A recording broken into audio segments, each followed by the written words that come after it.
Unë pastroj e ti bën pis. Se ke radhën e pastërtis. Bëhemi të pastur tani. Të pastur dhe të pastur. Bësh i pasur. Mirë të lumë të goja, o zotin madh të lumë të goja. Bësh dhe i pasur duke kursyer, duke punuar me mend. Qëndron. Ne tani kemi një mikesh që e duam shumë edhe ftojmë shpesh, pse? Edhe pse na shkul veshin, Elona Stekja, blogere, mirë se erdhe, mirë mëngjes. Mirë se ju gjeta, kënaqësi. Na e tërheq veshin pse? Sepse kur vjen Elona, neve kuptojmë se sa gabime bëjmë në kuzhinë, në të procesin tonë të pastruarit, po sa kimikate, sa mikrobe kemi vërtall, edhe na mëson gjithmonë edhe metoda alternative për të pastruar gjëra. Shtu që Elona, mirë se erdhe. Mirë se ju gjeta. Të e shkullësh veshin sërish. Unë jam kurios të di, do ta nisim kështu që t'jetë edhe më e qartë për publikun. Cilat janë gabimet më të shpeshta që bëjmë ne në pastrim? Atëherë, unë po shpjegoj disa nga gabimet që bëjnë gjitha ne, përfshirë edhe mua, në kuzhinë. Përdorimi i sfungjerit, një kohë, le të themi, mbi një javë, presupozohet sipas një deklarate të Institutit të Shkencave në Amerikë, që ka dhe përmban deri në 8 milion mikrobe. Sfungjerimi? Që përdorim për të pastruar gjasme? Po. Bravo! Pastro kemi. E shëndrit kemi.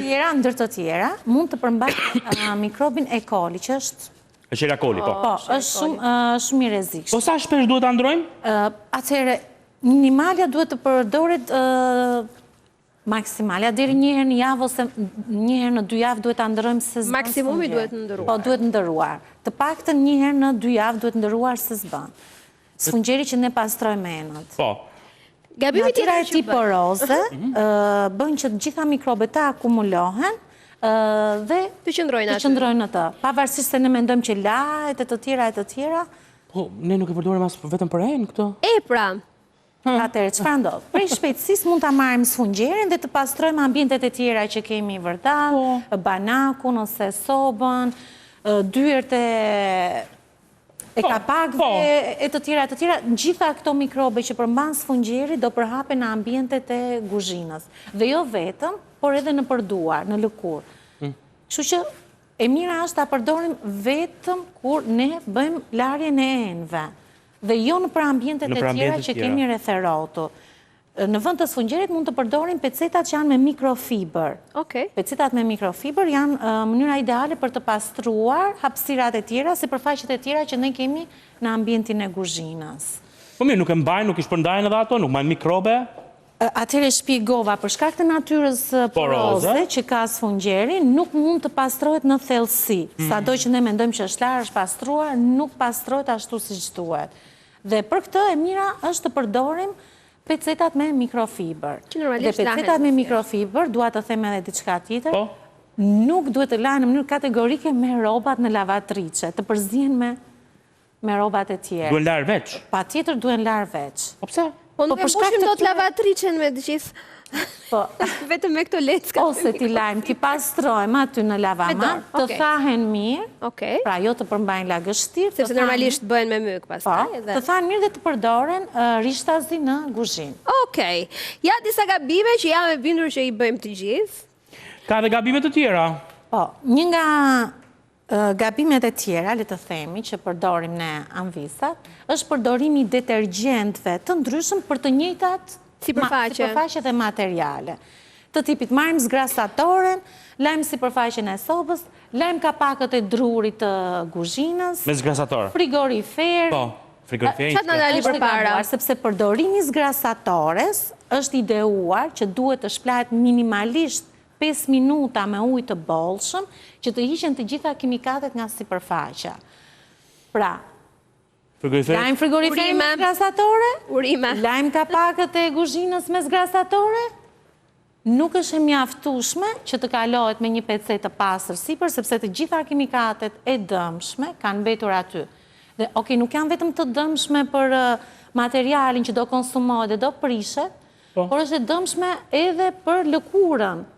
Pra, kapja me duar, mendon që ke duart e pastra. E kuptoj. Dhe ky qarku i mbyllur pastaj?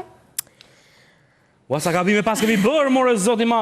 Edhe sa të tjera nuk na thotë Elona, Po. gjithsesi. Ose ndodh për shembull që marrim zgrasatoren edhe lajm ato rubinetat e tualeteve. Po. Ato rubinetat nuk e di Prishen. nëse prishen. Po me çfarë lajmi? Po çdo produkt ka një specifik, domethënë, edhe është edhe kur i zgjedhim nëpër supermarkete Janë specifike për atë janë punë. specifike. Pra një detergjent i caktuar përdoret për të larë pjesët e grupeve të lavamanit e të tjera. Një detergjent tjetër për plakat dhe mos ta harrojmë asnjëherë që për ta bërë pastrimin ashtu si duhet nga këto kimikate, duhet që të lahet me ujë të bollshëm. Gjithmonë që mos të mesin kimikatet, sepse ato vazhdojnë procesin e gryerjes së sipërfaqes së materialit. Një pyetje budallaqe. Nuk ka pyetje budallaqe. Këto solucionet që lajm dyshemet. Okej? Nëse kemi parket apo laminat, po i bëjmë gjithsesi me këto që nuk janë për parket dhe laminat. E dëmtojmë parketin? Po patjetër që do dëmtohet, sepse përqindja e materialeve. Jo, unë e marr dëgjoj që pastrohet është më e madhe dhe do gryen sipërfaqen. Domethënë, ne e kemi vënë re dhe vetë që kalon një X kohë dhe laminati prishet, konsumohet. Shiko, më fal. Jo, këtë të xhamave, se me këtë të xhamave ndonjëherë ja fusim edhe banaku të kuzhinës. Okej, kjo xhamave nuk ka përbërje aq të lartë materiali gryerës që të mos pastrohet. Por unë mund të them edhe diçka tjetër, që edhe produktet natyrale nuk mund t'i përdorim vend e pa vend. Si për shembull? Si për shembull, marrim uthullën e bardhë. Uthulla e bardhë nuk mund të përdoret vend e pa vend, sepse ajo përveç se desinfekton, por ka edhe efekt gryes të materialit. Për shembull, uthull nuk mund ta përdorim në sipërfaqen e drurit. Okej. Nuk mund ta përdorim sepse ajo do ta prishi. Po në dru, ka të përdorim të drurin? Te druri mund, atëherë, nëse keni një banak, le të themi që është dru, mund të përdorim vetëm një pecet me mikrofiber dhe sapun të lëngshëm ose detergjentin e enëve. Ashtu? Po, vetëm me këto. Nëse banaku juaj është kuarc ose mermer, mund të përdorim po të njëjtë mënyrë. Pra vetëm me një pecet mikrofiber dhe me sapun të lëngshëm. Sapunin e lëngshëm ose ato që kanë enët. E pastër, dhe kjo nuk do ta dëmtojë sipërfaqen e materialit. Në kuzhinë presupozohet që materiali më i mirë që përdoret për bangot është kuarci. Kuarci, po e di këtë. Thonë është kuarci është më i mirë. Po, është i mirë sepse nuk ka natyrë poroze që të futen mikrobe dhe pislëk në sipërfaqe. Është shumë më i lehtë për t'u pastruar, pra nuk lë njolla. Ja një këshill që sapo dhamë dhe për ata cilët janë duke ribërë ose janë duke bërë kuzhinën e tyre. Çfarë materiali ka marrë? Higjenik, materiali kuarcit është që preferohet pothuajse në të gjithë botën, domethënë aktualisht përdoret kuarci. Një ndër produktet për pastrim që është më shpesh i përdorur është soda. Po, soda. Tani me sodën çfarë gabimi bëjmë? Apo nuk ka asnjë gabimi? Sodën le ta përdorim kudo s'ka asnjë probleme. Po, jo. Çdo material duhet përdorur simas natyrës materialit që ne duam të pastrojmë. Të tipit, nëse ne duam të pastrojmë një sipërfaqe mermeri, duhet të bëjmë shumë kujdes, sepse njollat që mbesin në sipërfaqet e mermerit nuk zhbëhen më. Ngelen aty përgjithmonë. Ngelen aty dhe nuk zhbëhen më. Kështu që duhet jeti pak kreativ për bënimin. Mermeri është pak i vështirë për të pastruar. Pra duhet ta pastrojmë vetëm me detergjent, sapun të lëngshëm. Dhe pa përdorë se mund të shikojmë një njollë vaj dhe do t'i hedhim edhe aqe sipër. Okej, e kuptova. Nuk zhbëhet më, ato njollë arrin aty për gjithmonë edhe duhet patur shumë kujdes. Me sodën, çfarë gabimi bërit apo nuk ka? Atëherë, soda duhet përdoret vetëm në sipërfaqe që kanë ngjyrë të çelët. Të hapura, po, se gryen. E zbardhon dhe njolla do mbesi për gjithmonë aty. Në vend të sodës mund të përdorim gjithmonë sapunin e lëngshëm dhe pecetat me ujë të pastër. Po, me mikrofiber. Po, nëse kuarci ose sipërfaqja ka një ngjyrë të çelur, pra nuk është me ngjyrat, po themi pana ose kafe, nuk ka problem, mund ta përdorim. Edhe sodën e bukës, edhe uthullën e bardhë, edhe limoni, sepse nuk mbesin njolla. Për këtë arsye dhe preferohet që gjithmonë në kuzhinë të përdoret kuarci. E këto përbërësit që kemi këtu, çfarë do pastrojmë? Shpejt e shpejt. Atëherë, 3 minuta ko. Ndodh që këto materialet e drurit që ne përdorim në kuzhinë, talierët, po, mund t'i pastrojmë fare mirë duke përdorur sodën e bukës dhe pak limon. Okej. Po. sepse këto materiale nuk futen në lavastovilje. Nuk duhet t'i fusim asë njëherë Taljerën. Po, lugët, pirujnë të drurit dhe... As lugë të drurit? Jo, nuk futen në Nuk futen lavastovilje. prishin, nuk kam prishur një tas sallate. 2 tasa sallate i kam prishur. Të gjitha kimikatet mbesin këtu, nuk lahen dhe nuk pastrojnë asnjëherë mjaftueshëm. Ja, e mësuam të një gjë, tani çfarë të bëjmë? Pra, hedhim pak sot buke. Ua, shive si u bë. Shive si u bë. Nga limoni. Nga Shive. limoni. Ja. Ua, proces kimik Nuk ka nevojë që t'i fusni në lavastovilje.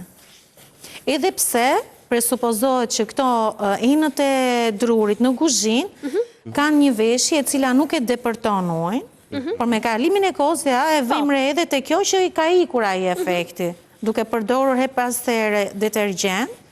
Normalisht edhe ajo nuk reziston për shumë gjatë. Pra thesh limon dhe Po, sot buke. sot buke. As kimikate nuk kemi përdorur, nuk i kemi vendosur në lavastovilje dhe është e pastër mjaftueshëm. Pra edhe pastron edhe largon Edhe largon bakteret. mikrobe dhe bakteret. Po. Po nëse do donim ta pastronim pianurën me këtë metodë, pra me sot buke dhe me limon, funksionon? Jo. Do na e kryente. Për këtë mendoj që është më e përshtatshme duke përdorur pak detergjent enësh edhe sodën e bukës. Krijojmë një lloj paste, Luk. një luk, po. Krijojmë një lloj paste, këtë mund ta përdorni edhe për furrën. Po, fura nuk duhet të ketë 6 muaj pa u pastruar. Jo, mirë, okej, tani nuk po themi që t'jetë kështu, të bërë... Po, atëre, formojmë një si lloj paste, e lyejmë sipërfaqen e pianurës, edhe e lejmë që të krijoj atë efektin ngryerës, edhe kjo për të paktën 10-15 minuta. Ju siguroj që me këtë metodë nuk keni nevojë të përdorni asnjë lloj kimikati, Seriozisht? asnjë lloj detergjenti, Edhe që kanë pastrohet edhe mirë, efekte anësore, po. Edhe Tani, ne po e përshpejtojmë pak, po sigurisht, si që ta Elona, po. ju mund ta lini, pra duhet ta lini një deri 10 në 15 minuta të krijoj dhe ajo efektin e saj. dhe pastaj filloni dhe e fërkoni. E fërkojmë, e pastrojmë, as nuk hapen aroma të këqija në kuzhinë, as Jo, me aroma shumë kimikate. e mirë. Jo, aroma është shumë e mirë. Vërtet. Ja, gratë tani do filloj na thonë, na e pastroni një çik sobën Edhe çika ndej, po deshe. në pas, ja. Ashtu Siç mësoi Elona, sidomos mua një herë, sa të shkoj në shtëpi do më thonë, ma provoj çika të... Kam edhe një Po. këshill tjetër Me për që bënte. zonjat që na Hajde. ndjekin. Sepse është krijuar ideja që duke përdorur detergjent zgrasatore në furrë dhe duke hapur furrën, duke nxehur pak, ajo do pastrohet më Ai bëhet më shpejt. keq. Kjo është gjë më e tmerrshme që bëjmë ne në kuzhinë. Po çfarë Duhet ta do bëjmë? nxejmë. Të gjitha ato kimikate që janë kancerogene do përhapen në të gjithë E do t'jenë aty dhe sa do jenë aty dhe argatuajmë. ne do t'i thithim, po jo vetëm kaq. Pasi ta kemi përdorur këtë metodë për disa kohë, fura do bëhet si kullojse makarona. Do prishet, Do ha? prishet, do filloj, do ndryshket dhe do bëhet vrima. Kështu që mund përdorim këtë edhe për furrën. Pa problem. E lyejmë të gjithë furrën, e lëm 15 minuta dhe pastaj e shplaj me Nuk ka nevojë ujë. fare që ta ndezim sobën, të ngrohet soba që të bëhet efekt. Dhe pastaj e shplaj me ujë. E Na i pastaj- heq të gjithë ndyrën. Po e ish pa problem fare. Do me Okej. thënë mund të përdorim edhe pecetat për të Po. bërë atë shplarjen e fundit. Ka nevoj fare, pas vetëm Nuk i ka pecet e nevojë. kalon edhe kaq. Po, Na mbaroi koha, na mbaroi koha. Na mbaroi dhe Shiko. koha. Mbaruam dhe Faleminderit në pastrimin këtu. Elona, është gjithmonë kënaqësi të të kemi në studio. Kënaqësi për mua. E të marrim. Jeni vetë Bëri që e bëre, emision bëri që këtë mëngjesit që unë ndjek. Oh, faleminderit shumë. Faleminderit. Mirë, e mbyllim këtu programin për ditën e sotme se kemi ca punë për të bërë tani, sepse që ju futëm, Ne do ta shkojmë mbarojmë. sobën drejt, faleminderit. Albani edhe nuk një e herë. dia e pastron dhe në shtëpi kështu pianor. Po me... Që që pas këtij momenti do ta pastroj, se se lë njëri. Normale. Pastroj këtu dhe të mos pastroj në shembull shtëpi. edhe burat e tjerë që na ndjekin. Absolutisht. Pafshim. Jemi nesër, ditë mbar.